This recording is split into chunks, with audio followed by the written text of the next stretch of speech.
Volcanoes ने gases छोड़ी, तो धीरे धीरे अर्थ के आसपास एटमॉस्फेयर बनने लगा।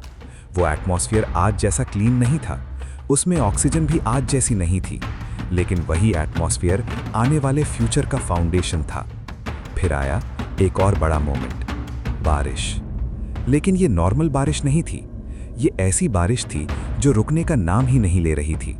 क्लाउड्स बने, स्टीम उठी, पानी जमा हुआ, और फिर बहुत लंबी बारिश के बाद अर्थ पर पानी गिरना शुरू हुआ। सोच जरा, जहां पहले सिर्फ आग थी, वहां अब बूंदों की आवाज आ रही थी।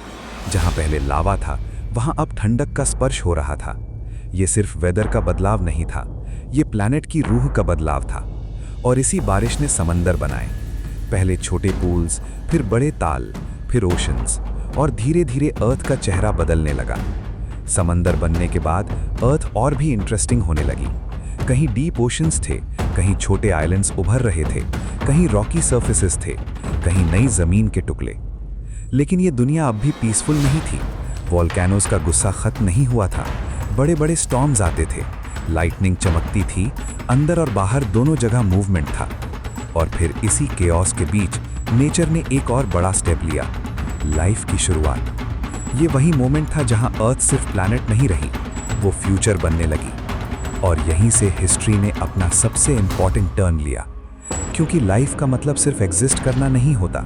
लाइफ का मतलब होता है बदलना, सीखना, बचना और आगे बढ़ना। और अर्थ ने ये सब पॉसिबिलिटीज अपने अंदर छुपा ली थीं। चैप्टर 7, जहां से दुनिया बननी शुरू हुई। टाइम बीतता गया, लाइफ सिंपल से कॉम्प्लेक्स होती गई। पहले माइक्रोस्कोपिक ऑर्गेनिजम्स, फिर एल्गे, फिर प्लांट्स, फिर सी क्रीचर्स, फिर लैंड क्रीचर्स, और बहुत बहुत बाद में इंसान। लेकिन जब हम आज अर्थ को देखते हैं तो हमें बस समंदर, जंगल, माउंटेन्स और स्काई दिखते हैं। हम भूल जाते हैं कि ये सब एक दिन में नहीं बना, ये एक ही रात में खूबसूरत नहीं हुई। इसके पीछे करोड़ों सालों की शांति भी है, और करोड़ों सालों का संघर्ष भी। हर ओशन के नीचे हिस्ट्री है, हर माउंटेन के अंदर वक्त छुपा है, हर स्टोन के पास एक कहानी है, और हर ब्रेथ के पीछे एक प्लैनेट की लंबी जर्नी है। अर्थ कोई रैंडम प्लैनेट नहीं है, ये एक ऐसी कहानी है जहां आग ने पानी को जन्म दिया, पानी ने लाइफ को संभाला, और लाइफ ने इस दुनिया को मीनिंग दिया। जरा सोचो, अगर अर्थ ठंडी ना होती तो ओशंस न बनते, अगर ओशंस न बनते तो शायद लाइफ ही शुरू नहीं होती, अगर लाइफ ना होती तो आज हम भी ना होते। मतलब हमारी एग्जिस्टेंस का हर पार्ट उस पुराने, खतरनाक, अजीब और मैग्निफिसेंट अर्थ से जुड़ा हुआ है।